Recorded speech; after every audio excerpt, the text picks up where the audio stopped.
이 말라기서는 구약의 마지막 선지서입니다. 이 말라기서 다음에 하나님께서 이 신약 세례 요한이 다시 나타나서 광야에 외치는 소리로서 회개하라 천국이 가까웠느니라, 이렇게 하나님 오실 예수 그리스도를 예비하는 그 선지자가 나올 때까지 하나님은 400년간 아무 말씀도 하지 않으시는, 어떠한 선지자를 통해서도 말씀하지 아니하시는 그런 영적 암흑기를 이 말라기서 뒤에 이렇게 있게 됩니다. 그러니까 이 말라기서는요, 하나님의 그 영적인 그 암흑기 앞에 하나님께서 이스라엘 백성들을 향해서 그렇게 하신 말씀입니다. 오늘 1절 말씀을 보게 되면 여호와께서 말라기를 통하여 이스라엘에게 말씀하신 경고라. 하나님께서 이 이스라엘 백성들에게 하나님께서 정말 너희들이 죄에서 좀 돌이켜서 다시 좀 돌아오라, 이렇게 하나님께서 그 이스라엘 백성들이 하나님 앞에서 이렇게 죄 가운데 멀리 떠나 있는 그 이스라엘 백성들을 향해서 하나님께서 간절히 돌아오기를 원하시는 그런 하나님의 그 마음과, 또한 그럼에도 불구하지 않고 돌아오지 않는 이스라엘 백성들을 향해서 하나님은 끝까지 내가 선택한 너희 백성들, 이스라엘 백성들을 내가 사랑하고 너희 백성들을 내가 지키겠다라고 하시는 그 놀라우신 하나님에 대해서 우리가 이 말라기서를 통해서 우리가 볼 수가 있는 것입니다. 이 말라기서의 배경은 이제 그 이스라엘 백성들이 바벨론 그 70년 그 포로 생활을 끝내고요, 이제 돌아와서 이 스룹바벨을 통해서 또 이스라엘 그 예루살렘 성을 재건하고, 또 이 에스라, 느헤미야 이란 지도자들을 통해서 다시 이스라엘의 그 성전들과 성벽들을 이렇게 재건한 후에 어느 정도 시간이 지난 그러한 시점이었습니다. 이스라엘 백성들은 그 70년간 바벨론 생활을 하였기 때문에 그곳에서 정착을 사실은 다시 이렇게 하였던 것입니다. 그리고 이제 70년 포로 생활이 끝나서 하나님께서 예레미야에 약속하셨던 대로 다시 이렇게 포로에서 해방되어져서 예루살렘 돌아오게 되었는데, 그들은 황폐해진 그 예루살렘 성전을 재건하기 위해서 정착도 다시 이민 와서 새롭게 정착도 하지도 못하고 성전 짓는 일에 정말 많은 그 노역들을 하게 되었던 것입니다. 그런 말미암아서 그들은 경제적인 이러한 형편도 너무나도 악하게 되었던 것입니다. 이 느헤미야서를 보게 되면 그 당시에 그들이 성전 재건하는 일에, 성벽 재건하는 일에 힘쓰므로 말미암아서 그들이 조상들로부터 물려받았던 그 땅을 다 저당 잡히기도 하고, 심지어 자기 자녀들까지 저당 잡히는 일이 일어났던 것입니다. 비록 그들은 하나님의 은혜로 이 바벨론에서 포로에서 돌아오게 되었고, 또 이스라엘의 성전을 재건하는 이 놀라운 일들을 하였지만, 그들 앞에 놓여있는 이 어려움들, 경제적인 상황들, 여전히 이 페르시아의 속국으로 놓여있는 이 상황들, 그리고 정말 숱한 그들이 정착해야 되는 이 어마어마한 현실 앞에서 그들은 낙심하여서요, 오히려 하나님을 멀리하고 하나님의 말씀을 멀리하고 그들은 세상을 향해서 이렇게 나아갔던 것입니다.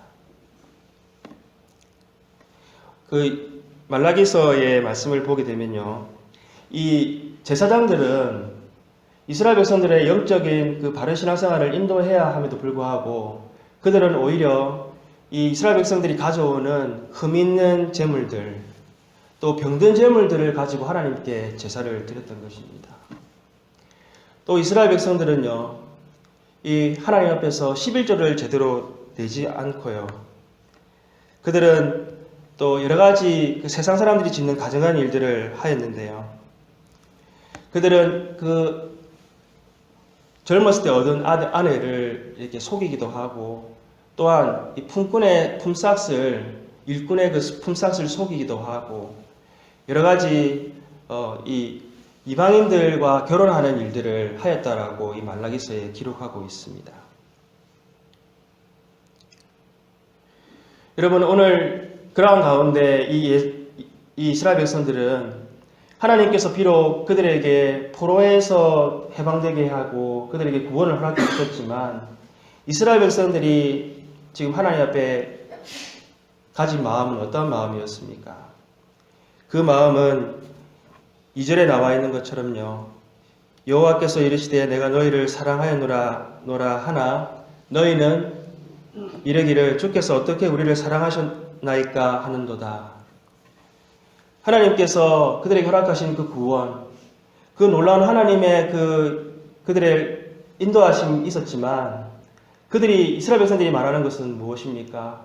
하나님께서 어떻게 우리를 사랑하십니까? 라고 이렇게 말하고 있다는 것입니다. 하나님 앞에 하나님의 사랑을 의심하고 따지듯이 하나님 앞에 그렇게 얘기하고 있다는 것입니다.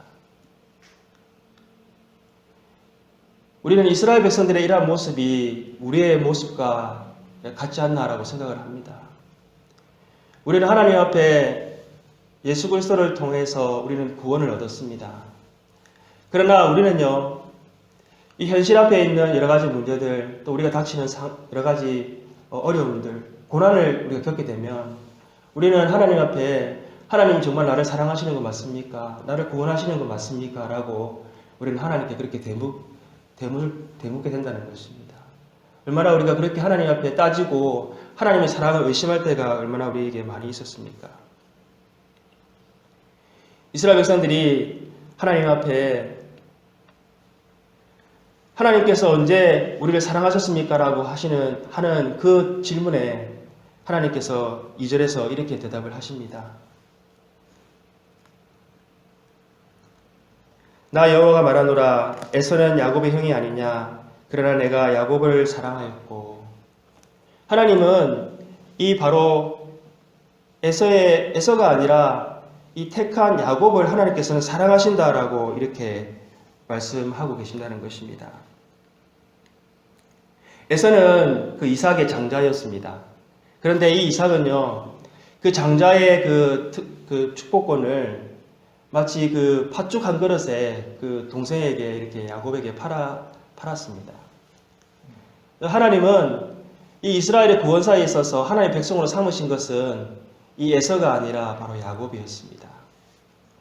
이 에서의 후손들은요, 이 에돔 민족이 되었는데, 이 에돔 민족들은 이 이스라엘과 함께 계속해서 적과의 관계가 되어서요, 이스라엘의 땅을 점령하고 또 이스라엘 백성들을 공격하고 늘 대적 관계에 이렇게 머무는 그러한 자들이 되었습니다.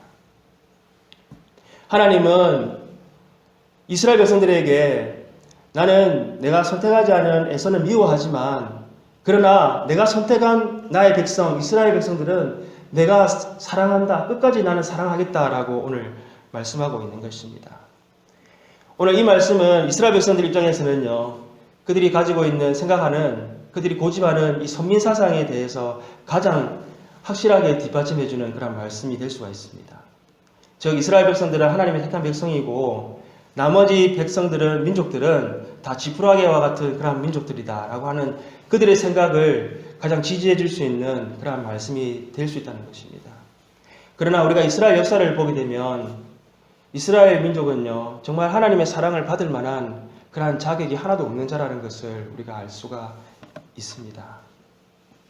야곱 때에 그 심한 기근이 이 가나안 땅에 있었습니다. 그래서 야곱과 그의 아들들과 그의 자부들, 그의 가족들은 다 어디로 갔습니까? 애굽으로 내려갔습니다. 그때 애굽의 총리가 누구였냐면 바로 요셉이었습니다. 이 요셉은 다른 형들에 의해서 팔려서 이 보디발의 집에 노예로 끌려가게 되었습니다. 그러나 하나님의 놀라운 섭리 가운데, 도우신 가운데, 하나님 함께 하신 가운데 이 우여곡절 끝에 이 요셉은 노예에서 애굽의 총리가 되는 그렇게 총리가 되었던 것입니다. 요셉의 말처럼 하나님께서 나를 이곳에 먼저 보내셔서 예비케 하셨다.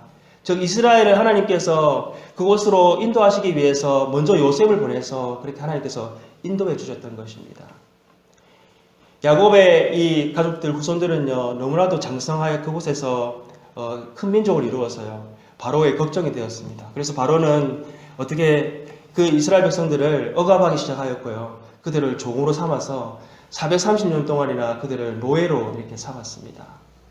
이스라엘 백성들이 노예 생활 가운데 너무나도 고통 가운데 하나님께 부르짖을 때에 하나님은 모세를 세워서 그들을 이 애굽에서 출애굽하여 광야로 하나님을 예배하도록 그들을 인도해 주셨습니다.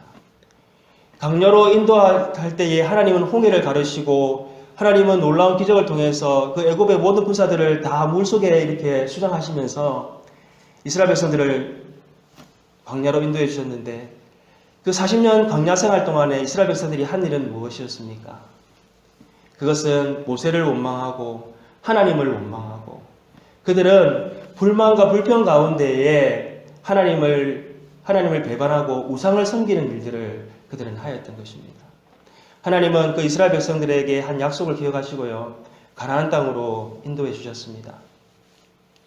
그 가나안 땅에서 그 가나안의 땅을 다 점령할 수 있도록 하나님께서 역사해 주셨고요. 그 가나안 땅에서 이스라엘 백성들이 사는 동안 이스라엘 백성들이 한 일은 무엇이었습니까? 그들은 하나님을 섬기기는 하였지만 하나님뿐만이 아니라 그들에게 풍요를 가져다 줄 수 있는 바알과 아세라를 섬겼던 것입니다. 하나님은 다윗을 통해서요, 이스라엘 백성들이 다시 한번 하나님 앞에 신실한 하나님의 민족으로 설 수 있도록 하나님은 강한 국가를 세워주셨습니다. 그런데 세월이 지날수록 솔로몬 때에 많은 이방 여인들과 결혼하게 되고 또 북이스라엘과 남유다가 이렇게 나누어져 되었을 때에 북이스라엘은 북이스라엘대로 왕과 모든 그 이스라엘 백성들이 우상을 섬기고 하나님을 배반하는 일들을 그들은 하였던 것입니다. 또 남유다는 남유다대로 하나님을 배역하고 하나님을 배반하고요. 그들은 하나님 앞에 그렇게 우상을 섬기는 그런 가증한 일들을 하였습니다.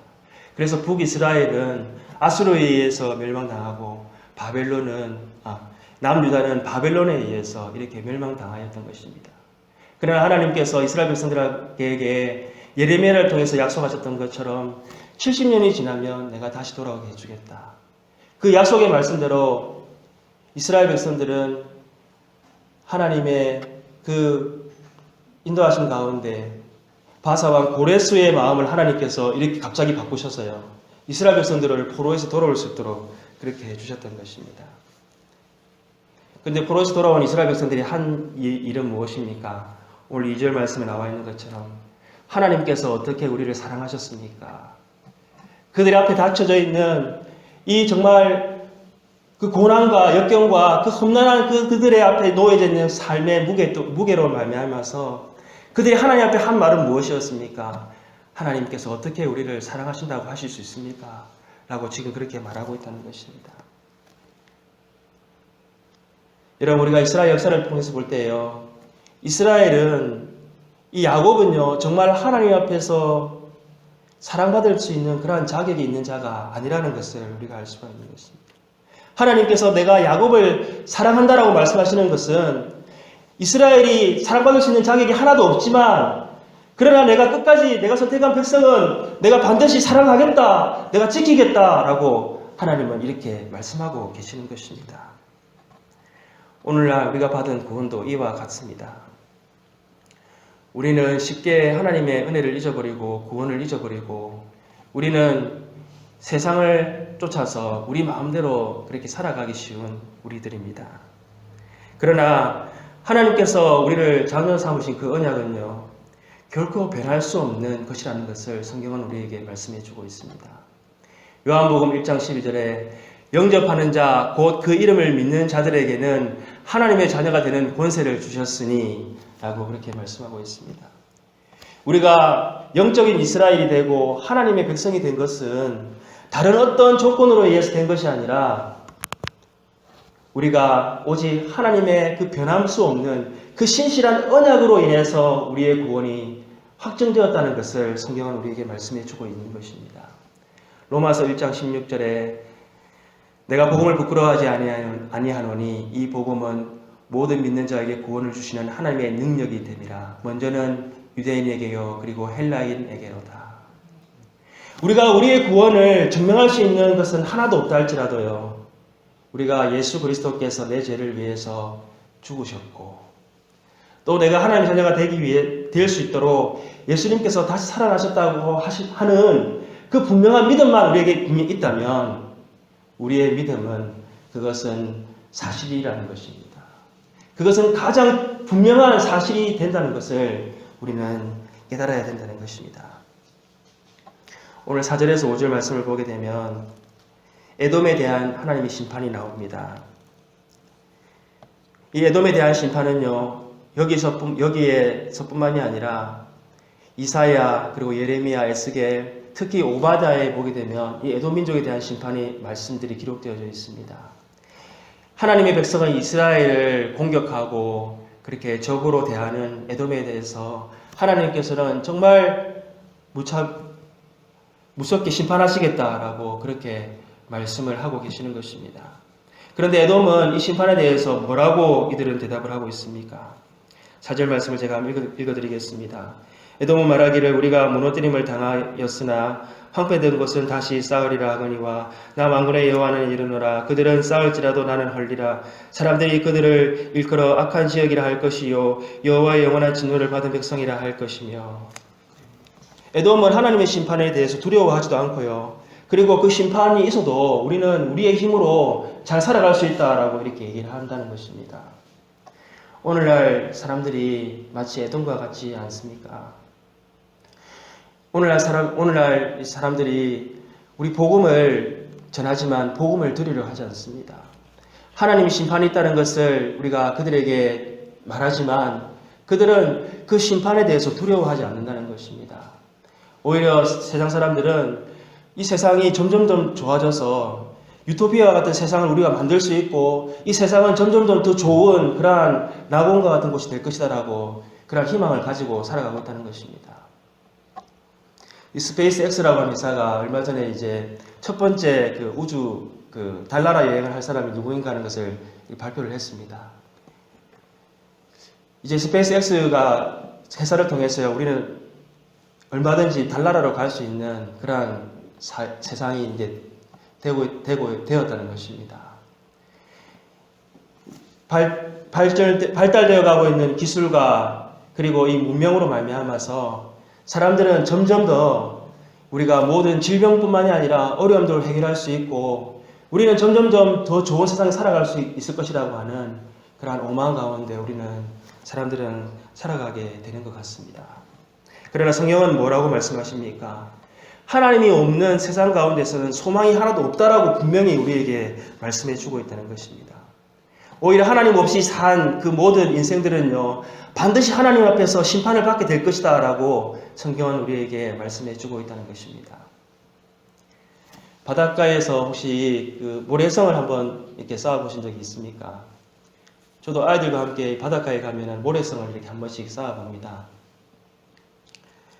처음에는 재밌을 것 같아서 이렇게 양쪽으로 이렇게 터널도 깊이 만들고 이렇게 위에다 이렇게 성을 쌓았는데 이게 조금만 지나고 나면 이게 힘들어서 이게 왜 했나 하고 이렇게 생각이 듭니다.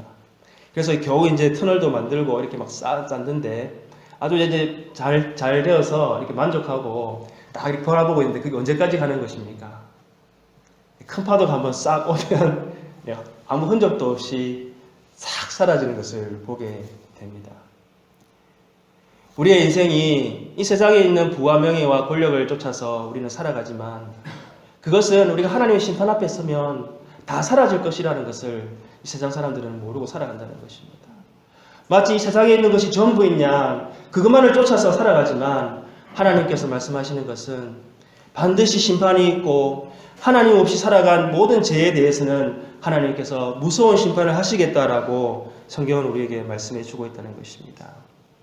오늘 우리는 이스라엘 백성들을 보면서요, 그들이 바벨론으로부터 돌아오는 이 놀라운 구원을 받았음에도 불구하고 어떻게 그들이 하나님이 언제 우리를 사랑하셨습니까? 라고 이렇게 말할 수 있었겠냐는 것입니다. 그것은 이스라엘 백성들이 하나님의 은혜를 쉽게 잊어버렸기 때문입니다.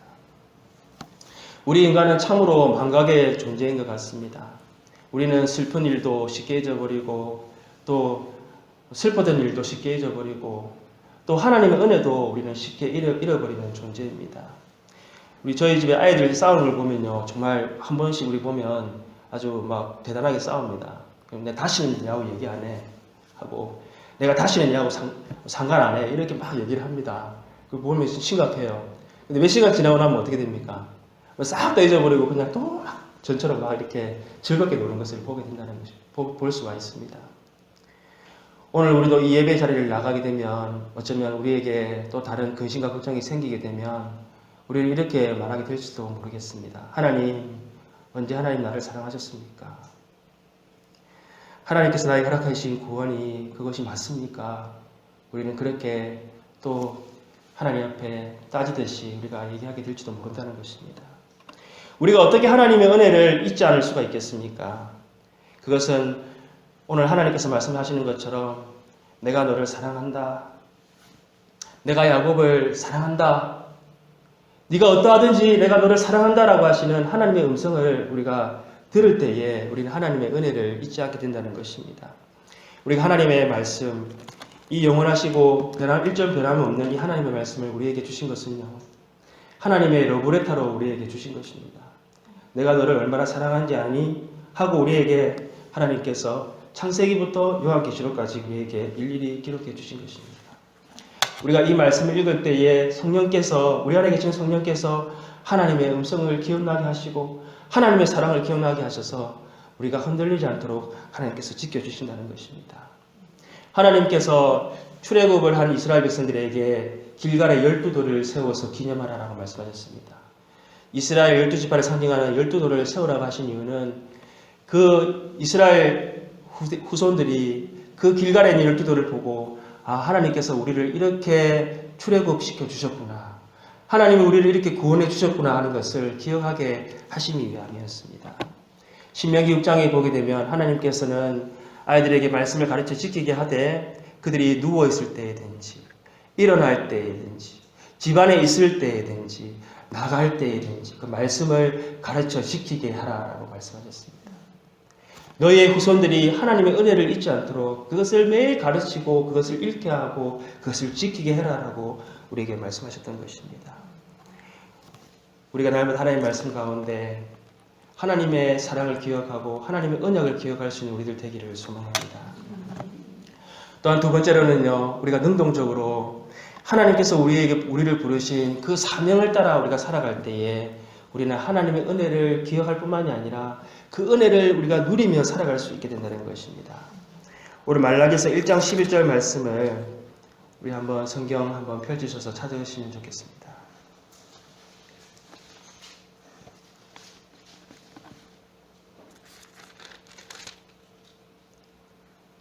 1장 11절 말씀 찾으셨으면 다같이 시작. 만군의 여호와 이르노라. 해 뜨는 곳에서부터 해 지는 곳까지 이방 민족 중에서 내 이름이 크게 될 것이라. 각처에서 내 이름을 위하여 분향하며 깨끗한 제물을 드리리니 이는 내 이름이 이방 민족 중에서 크게 될 것임이니라. 아멘. 하나님께서 이스라엘 백성들을 부르시고 그들을 하나님께서 사랑하신 것은요, 이스라엘 백성들을 통해서 모든 민족이 하나님께 나올 수 있도록 하시기 위함이었습니다. 이스라엘 민족들은 그들이 바벨론 포로 생활하는 이유를 알지 못하였지만 그것은 하나님의 구원 역사 가운데 또한 하나님께서 사용하시는 방법이었던 것입니다. 아수르의 포로가 되어서 또 바벨론의 포로가 되어서 이스라엘 민족들은 이 디아스포라로 온 세계로 흩어지게 되었습니다. 그들은 그곳에서 무엇을 하였냐면요, 회당을 짓고 그곳에 하나님께 나와 예배를 드렸던 것입니다. 이 회당들은 나중에 이 바울과 그리고 초대교회에서 전도할 때에 그것이 중요한 거점이 되었고 또한 교회가 세워지는 자리가 되었던 것입니다. 이스라엘 백성들은 이 바벨론 포로에서 돌아와서 그들이 예루살렘 성전을 다시 재건하고 이 예루살렘 성을 다시 재건하는 일들이 너무나도 곤욕스럽고 힘든 일이었지만 하나님은 그 일을 통해서요, 앞으로 장차 오실 예수 그리스도를 예비하고 이스라엘 민족을 새롭게 해나가는 일들을 하나님께서는 행하고 계셨던 것입니다. 오늘 하나님께서 우리를 부르신 목적은요, 우리 한 사람 구원받는 것으로 하나님께서 우리를 부른 것이 아니라 하나님의 나라를 확장해 나가고 하나님의 나라가 땅끝까지 이르게 하시도록 우리를 하나님께서는 부르셨다는 것을 우리는 기억해야 될 줄로 믿습니다. 바울은 그 빌립보서에서 기뻐하라. 내가 다시 말하노니 기뻐하라. 그는 그 빌립보서에서 기뻐하라고 하는 말을 수없이 반복하고 있습니다. 그래서 우리는 바울의 이 빌립보서를 기쁨의 서신이다라고 그렇게 얘기를 합니다. 그런데 바울이 빌립보서를 썼을 때는 어디서 쓴 서신이었습니까? 그것은 옥에서 쓴 서신이었습니다. 그가 복음을 전하다가 옥에 갇혀서 그곳에서 빌립보 교회를 생각하면서 적었던 서신이 바로 빌립보 서신이었습니다. 또한 바울이 데살로니가전서 5장 16절, 17절, 18절에 뭐라고 하셨습니까? 항상 기뻐하라. 쉬지 말고 기도하라. 범사에 감사하라. 이는 그리스도 예수 안에서 너희를 향하신 하나님의 뜻이니라. 아멘. 이 데살로니가전서도 어디서 쓴 기록 서신입니까? 감옥에서 쓴 서신입니다. 바울은 그 상황과 여건을 봤을 때는 기뻐할 수 없는 상황이었습니다. 그러나 그가 하나님의 부르신 그 사명을 따라서 복음을 전하고 그가 이방 민족 가운데 나아가서 하나님의 복음을 전할 때에 그에게 부닥치는 그 어려움과 문제들은 그의 주시는 하나님 주시는 은혜와 기쁨을 가릴 수가 없었던 것입니다. 우리가 복음을 전하기 위해서 살아가고 우리가 하나님 나라를 위해서 살아갈 때에 하나님께서 우리에게 주시는 그 은혜와 기쁨, 그 하나님께 주시는 그 구원의 기쁨은 우리가 감출 수가 없게 된다는 것을 우리는 기억해야 될 줄로 믿습니다. 우리가 살아가는 이 캘리포니아 이 이스트베이 지역을 우리가 생각해 보면요, 우리는 이곳에 살아가면서 만나는 사람들이 한국 사람들도 있지만 대부분 다른 문화, 다른 언어, 영어를 쓰는 그런 사람들을 우리가 만나게 됩니다. 그런데 우리가 우리의 직장이나 우리의 삶에 우리 이웃들을 생각하면서 다른 문화 또 다른 말을 사용하는 사람에게 나는 복음을 전할 수 없어. 우리가 그렇게 생각하고 살아가고 있지는 않습니까? 여러분, 선교사님들이 하는 일이 어떠한 일인지 아십니까? 우리가 전도와 선교를 구별할 때 구별하는 방법 중에 하나가 다른 문화에 가서 복음을 전하는 일을 선교라고 한다는 것입니다. 즉 말이 다르고 문화가 다른 그곳에 가서 그들에게 예수 그리스도를 전하고 그들을 제자 삼는 바로 그 일이 선교사의 일이라는 것입니다. 하나님께서 우리를 죄악 가운데에서 죄 가운데 우리를 불러주셨다면 우리는 이 선교사의 사명을 감당해야 될 줄로 믿습니다.